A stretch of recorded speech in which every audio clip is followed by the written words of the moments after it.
전주 한옥마을 깊숙한 골목, 담쟁이 넝쿨이 덮인 낮은 담장을 지나면 조용히 숨어있는 작은 게스트하우스 하나가 있다. 이름은 해질녘. 이름 그대로 하루 중 가장 고요한 시간에 가장 아름답게 빛나는 집이었다. 마당엔 오래된 감나무가 있고 대청마루에 걸터 앉으면 바람소리 사이로 나뭇가지가 부딪히는 소리가 들렸다. 이 집의 주인은 문옥희, 올해 77. 이따금 서울에서 온 여행객들이 여기 정말 혼자 사세요? 하고 묻곤 했지만 그녀는 그럴 때마다 그저 웃으며 고개만 끄덕였다. 자식 없고 남편도 없이 산 게 벌써 몇십 년이에요. 혼자가 익숙해졌죠. 오키는 아침마다 마루를 쓸고 장독대를 닦고 찻잔을 정리하며 하루를 시작했다. 식사는 제공하지 않는 게 원칙이었지만 어쩌다 혼자 온 손님이 있으면 국 한 그릇쯤은 끓여내기도 했다. 혼자 드시는 게 쓸쓸하잖아요. 이럴 땐 나눠 먹는 게 예의죠. 그녀는 그렇게 말하고 된장찌개에 밥 한 공기, 나물 몇 가지를 놓아 마당 끝 작은 상에 내주곤 했다. 그날 오후 서울에서 온 중년 손님이 도착했다. 회색 재킷을 걸치고 검은색 가방을 든 남자는 마치 이 골목을 처음 걷는 사람처럼 조심스럽게 발걸음을 옮겼다. 여기 해질녘 게스트하우스가 맞나요? 맞습니다. 이연 씨 맞으시죠? 네. 혼자 여행 와봤는데 여기 꼭 와보고 싶었어요. 이연이라는 이름의 남자는 말투가 공손했고 눈빛이 어딘가 조용했다. 그가 대청마루에 앉아 물을 마시는 모습을 바라보던 오키는 순간 얼어붙었다. 콧날, 턱선, 눈매 아주 오래전 기억 속 어딘가에 박혀있던 얼굴이 겹쳐졌다. 어디서 봤더라. 그녀는 고개를 돌려 찻잔을 다시 정리했다. 이연은 작은 방에 짐을 놓고 나와 마당을 한 바퀴 돌았다. 이 집 참 따뜻하네요. 처음인데 묘하게 익숙한 기분이에요. 그런 말씀 가끔 듣긴 해요. 오래된 집이라 그런가 봐요. 혹시 사모님은 여기에 오래 사셨어요? 50해쯤 됐네요. 내 젊을 적부터 줄곧 여기서 살았으니. 서로를 바라보며 짧은 웃음이 오갔지만 그 미소엔 어디까지나 조심스러운 거리감이 있었다. 저녁 무렵 오키는 된장국을 끓이고 나물을 무쳤다.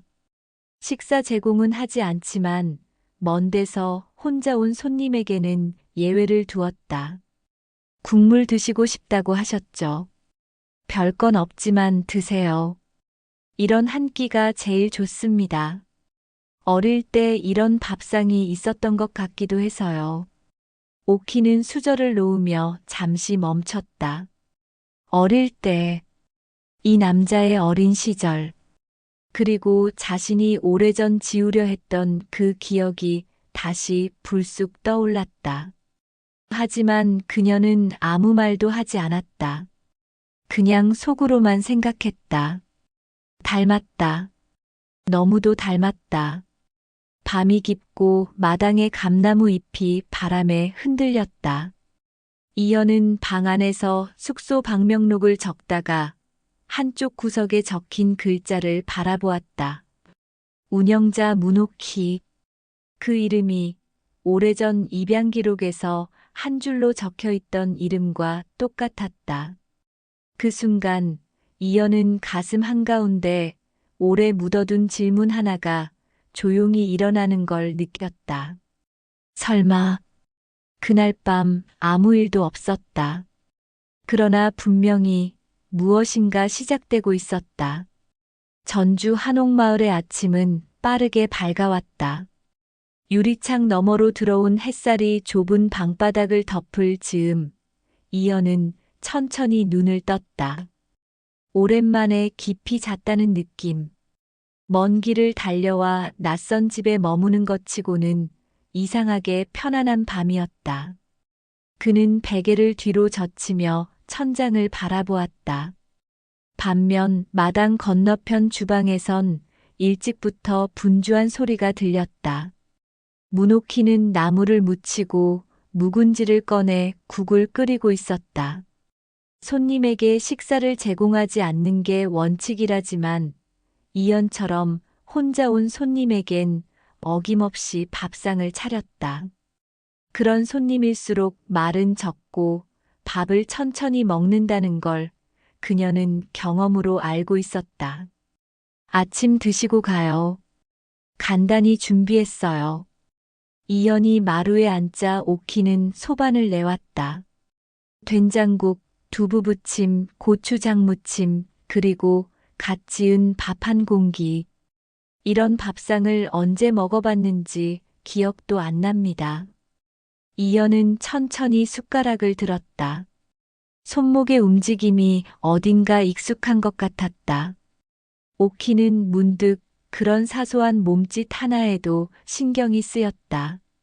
그가 고개를 숙이고 밥을 뜨는 모습을 보며 자신도 모르게 호흡이 조심스러워졌다. 여기 처음 오셨다고 했죠? 네. 한옥을 좋아해서요.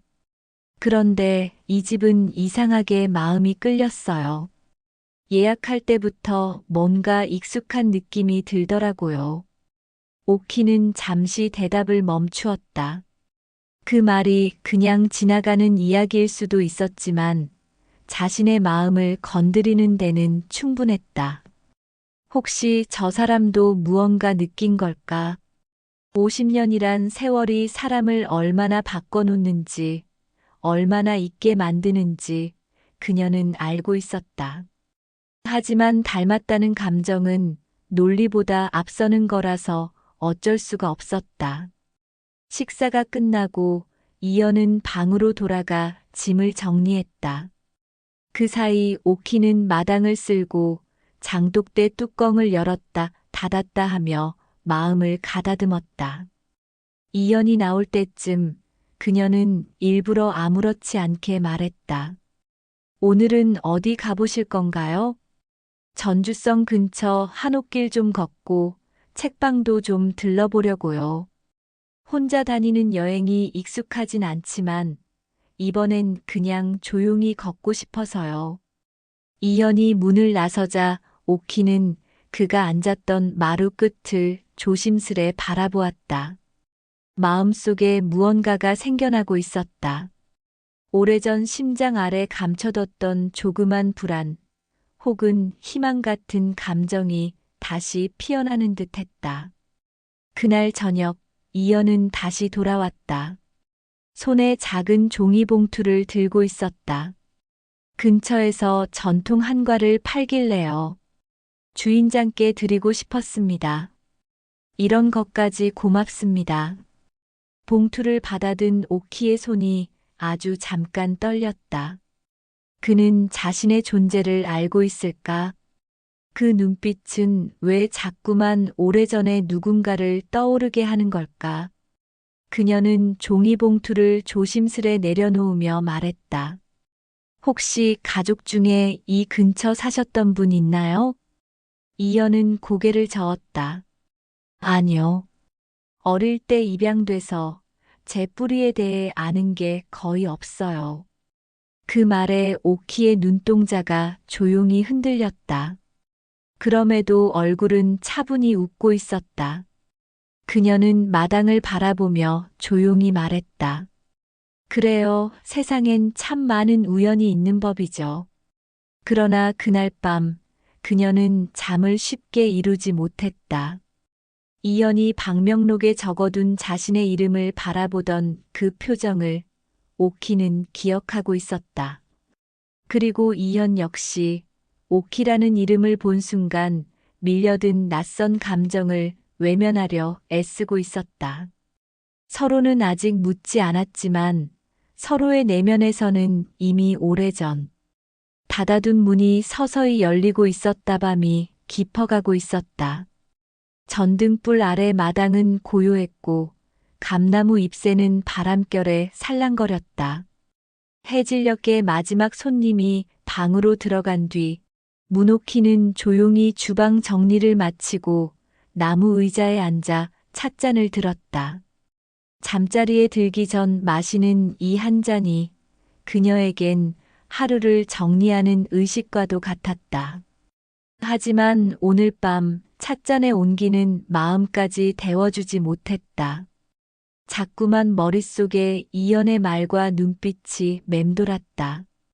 입양이라는 단어가 던져진 그 순간부터 오키는 그날 이후 단 한 번도 입 밖에 내지 않았던 과거의 기억과 마주하고 있었다. 이연도 잠들지 못하고 있었다. 방 안은 적막했고 창문 밖에서는 대나무 잎들이 서로 부딪히는 소리가 들렸다. 그는 자신도 모르게 작은 가방을 열고 오래된 종이 봉투 하나를 꺼냈다. 입양 당시 기관에서 건네받은 서류 복사본이었다. 출생자 무기명, 생모 이름 문옥희. 그 이름은 방명록에서 본 이름과 정확히 같았다. 설마 정말 그럴 리가 있을까? 그는 스스로를 다그쳤다. 단지 동명이인일 수도 있고 이 우연은 그저 여행자와 주인의 일시적 인연일 수도 있다고. 하지만 그 이름이 주는 울림은 너무 생생했다. 그는 몇 번이고 이름을 속으로 되뇌었다. 문옥희, 문옥희. 다음 날 아침 두 사람은 다시 마주했다.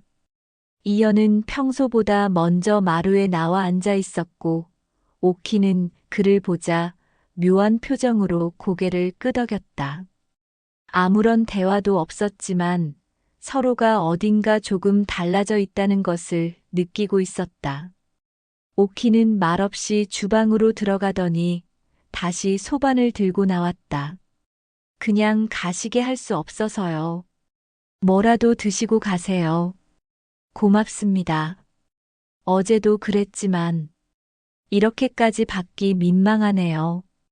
두 사람은 조용히 밥을 먹었다. 젓가락 소리, 된장국 김 빠지는 소리, 그리고 이따금 감나무에서 떨어지는 작은 소리만이 식탁을 채웠다. 긴 말이 필요 없는 순간. 하지만 마음속에는 수많은 말이 맴돌았다. 오키는 이연의 손동작을 힐끗 바라보았다. 밥을 뜨는 모양, 국을 불어 식히는 습관, 물컵을 들고 입을 대는 방식. 너무도 익숙한 모습들이었다. 어쩌면 혈육이라는 건 그 무엇보다 강한 기억의 끈으로 이어져 있는 건 아닐까. 그녀는 그런 생각을 하고 있었다. 식사가 끝나갈 무렵 이연이 조용히 물었다. 어릴 적 사진이 한 장 있어요. 혹시 보실래요? 오키는 대답 대신 천천히 고개를 끄덕였다. 이현은 휴대폰을 꺼내 화면을 켰고 오래된 흑백 사진 하나를 열었다. 3살 무렵 병원 복도에서 찍힌 사진이었다.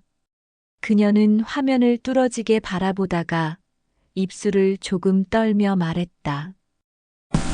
내가 입혀준 옷이에요. 그 말에 둘 사이의 침묵이 무너졌다. 마침내 말하지 못했던 사실이 공기처럼 흘러나왔다.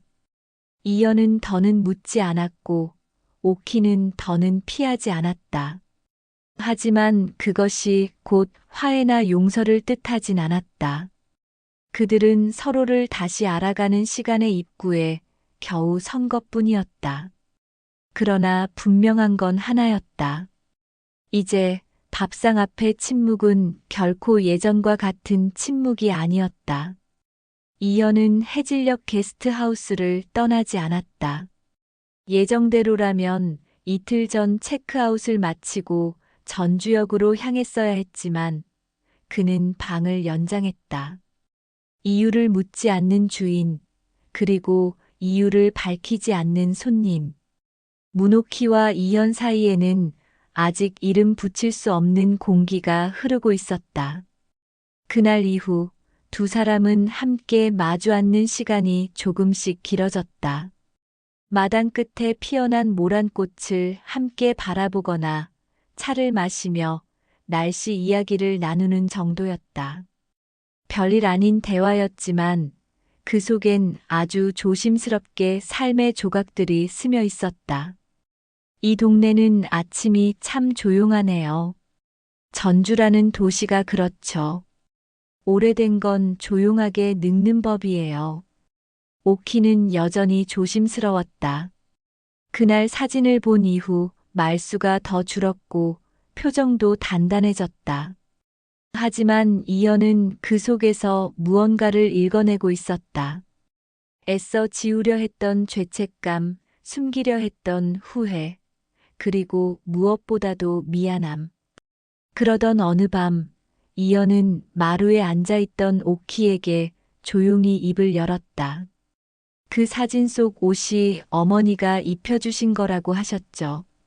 오키는 천천히 고개를 끄덕였다. 바람이 가볍게 두 사람 사이를 스치고 지나갔다. 그럼, 왜요? 그 말은 낮게 떨렸지만 명확했다. 왜 저를 두고 떠나야 했나요? 오키는 한참을 침묵했다. 그리고 작게 숨을 토하듯 말했다. 그땐 살고 싶었어. 아니, 살기 위해 도망쳤어. 무슨 일이 있었던 거예요? 오키는 허리를 곧게 세우고는 모란 아래 어둠을 바라보며 조용히 말을 이었다.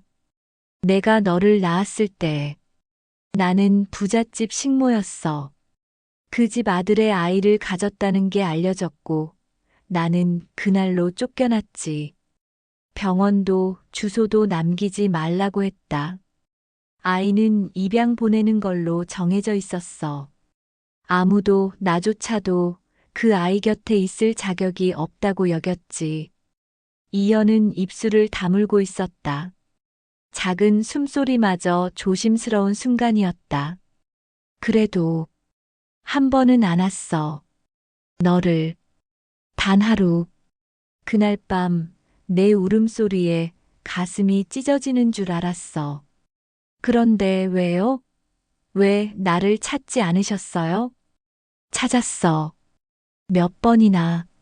하지만 입양처는 바뀌었고 기록은 사라졌고 그땐 찾는 것보다 살아내는 게 먼저였어. 내가 너를 키울 형편이 아니었거든. 오키의 말끝이 떨렸다. 그녀는 손등으로 눈가를 훔치며 마루에서 일어나려다 다시 주저앉았다. 살기 위해 널 버렸다고 했지만 사실은 살아도 사는 게 아니었어. 너 없는 삶이 얼마나 처참한지 매일매일 알아가며 버텼어. 이연은 천천히 고개를 떨궜다. 그날 이후 줄곧 품고 있던 분노가 허망하게도 이유를 가진 채 스르르 무너지고 있었다. 며칠 뒤 이연은 마루 끝에서 작은 노트를 펴고 글을 쓰기 시작했다. 처음엔 하루 일정이었고 다음엔 느낀 감정들이었다. 그러다 어느 순간부터는 질문들이었다. 그 질문들은 전해지지 않았지만 오키는 알 수 있었다. 이연의 눈빛은 말보다 정확했다. 그의 모든 움직임이 말하고 있었다. 알고 싶다고, 원망하고 싶지 않다고, 하지만 알고는 싶다고. 그날 밤 오키는 방 안불을 끈 채 조용히 속삭였다. 이젠 내 이름을 불러도 되겠니? 그 말은 허공으로 사라졌지만 그 방 안엔 분명히 닿아 있었다. 그렇게 두 사람의 오래된 고요 속에 작은 울림이 피어나고 있었다. 며칠 후 아침 해질녘의 마당엔 여전히 햇살이 고요히 깔려 있었다. 모란꽃은 한층 더 피었고 오키는 이연이 남긴 찻잔을 닦으며 문득 생각에 잠겼다. 이름을 부르지 않았던 지난 세월이 어쩌면 이보다 더 고요했을까. 그렇게 지워낸 기억은 결국 다시 돌아와 얼굴을 하고 앉아 있었다. 그날 저녁, 이연은 오키가 내민 저녁상을 조심스레 받으며 물었다. 어머니는 제 이름을 알고 계셨어요? 오키는 잠시 멈칫했지만 곧 고개를 끄덕였다. 기록엔 없었지만 병원에서 너를 입양 보내기 전 누가 데려갔는지는 들었어. 그 주소를 쥔 채 몇 번이나 갔지. 이미 떠난 뒤였지만 이연은 젓가락을 내려놓았다. 그럼 제 이름을 부르지 않으셨던 건 왜죠? 이름을 부르면 내가 너무 가까워질 것 같았어. 부르면 놓아줄 수 없을까 봐. 그렇게라도 거리를 둬야 내가 사라졌거든. 그의 눈가가 젖어들었다. 억울함과 원망이 복잡하게 뒤섞인 감정들이 조용히 침전되고 있었다. 잠시 뒤 그는 노트를 꺼내 조심스럽게 내밀었다. 그 안엔 수많은 질문과 한 줄의 고백이 있었다. 나는 이름 없는 자식이었습니다. 당신이 주지 않은 그 이름을 지금은 받고 싶습니다. 오키는 노트를 들여다보다 조용히 말했다. 이제 너를 이연이라 부를게. 그리고 나도 너한테 이름을 주고 싶어. 내가 마음속으로 불러온 이름이 하나 있어. 이연은 그녀를 바라보았다. 진우. 진실의 우물처럼 깊고 잔잔하라고. 그렇게 부르고 싶었어. 그 말에 이연은 미소를 지으며 말했다. 진우. 나쁘지 않네요. 그날 밤 마당엔 오래된 라디오에서 흐르는 클래식 음악이 잔잔히 퍼지고 있었다. 처음으로 두 사람은 같은 방향으로 마루에 앉았다. 이연은 라디오를 틀고 오키는 그 옆에 앉아 따뜻한 차를 따라주었다. 그리고 조심스레 불렀다. 진우야. 그 한마디에 마당의 공기가 멈춘 듯 했고 이연은 눈을 감았다. 오래도록 기다려온 단 하나의 소리가 그의 가슴 속에 닿았다. 그들은 그날 서로의 이름을 처음으로 불렀고 동시에 서로를 처음으로 받아들이기 시작했다. 며칠이 흐른 뒤 이연은 서울로 돌아가야 했다. 짧지 않았던 체류 하지만 너무 짧게만 느껴졌던 시간. 오키는 마루 끝에 선 이연에게 조용히 말했다. 조심해서 가. 가더라도 가끔은 들르렴. 이연은 고개를 끄덕였다. 그럼요. 아직 다 못 배운 게 많아서요. 그날 오후 해질녘은 한층 쓸쓸했다. 라디오도 꺼졌고 모란꽃은 어제보다 더 수북히 떨어져 있었다. 오키는 문득 허전한 느낌에 젖었다. 무언가를 다시 떠나보낸 감각. 그건 익숙한 일이었지만 이번엔 전과 달랐다. 그녀의 안에 남겨진 빈자리는 이전보다 깊고 조용했다. 며칠 뒤 우편함에 낯선 봉투 하나가 꽂혀 있었다. 이연이 보낸 편지였다. 엄마, 잘 도착했어요. 그 집에서 나온 뒤 서울의 모든 풍경이 낯설게 느껴졌어요. 처음으로 내 뿌리를 알게 된 기분이었거든요. 이제부터 나는 그냥 이연이 아니라 진우로 살아보고 싶어요. 엄마가 준 이름으로요. 고맙습니다. 오키는 그 편지를 읽으며 작게 웃었다. 오래전 아무에게도 꺼내지 못한 말들이 이제야 머뭇거리며 손을 내미는 듯했다. 그녀는 작은 상자를 꺼냈다. 낡은 사진 몇 장, 아기 때 입혔던 스웨터 조각, 그리고 다 쓰다 만 편지들이 담긴 상자였다. 그 안에서 오래된 엽서 한 장을 꺼내어 다시 썼다. 진우야, 내 이름을 불러볼 수 있어 고마웠단다. 다음엔 내가 서울로 갈게. 늦었지만 할 수 있는 만큼 따라가 볼게. 그녀는 봉투를 봉하고 우체통에 넣으며 작게 중얼거렸다. 이번엔 내가 먼저 가야지. 그래야 내가 덜 미안할 테니까. 그날 밤 해질녘엔 다시 클래식 음악이 흐르고 있었다. 오키는 혼자였지만 더 이상 외롭지는 않았다. 바람이 스쳐간 자리에 모란 꽃잎 하나가 고요히 내려앉았다. 그리고 그녀는 천천히, 아주 천천히 마당을 쓸기 시작했다. 마치 새로운 계절을 맞이하듯 그렇게 또 하루를 살아내고 있었다. 몇 달이 흘렀다. 늦여름이 끝나고 가을이 물든 전주 한옥마을에는 낙엽이 조용히 담장을 넘어오고 있었다. 문옥희는 여느 때처럼 마당을 쓸며 새벽 공기를 마셨다. 그리고 문득 라디오를 켰다. 익숙한 클래식 음악이 흘러나왔다. 그 순간 대문 너머로 조심스러운 발걸음 소리가 들려왔다. 문이 열리고 그가 들어섰다. 어머니. 그 한마디에 오키는 빗자루를 놓고 돌아섰다. 이현, 아니 진우였다. 트렌치 코트를 입은 채 손에는 작은 보자기와 선물 봉투를 들고 있었다.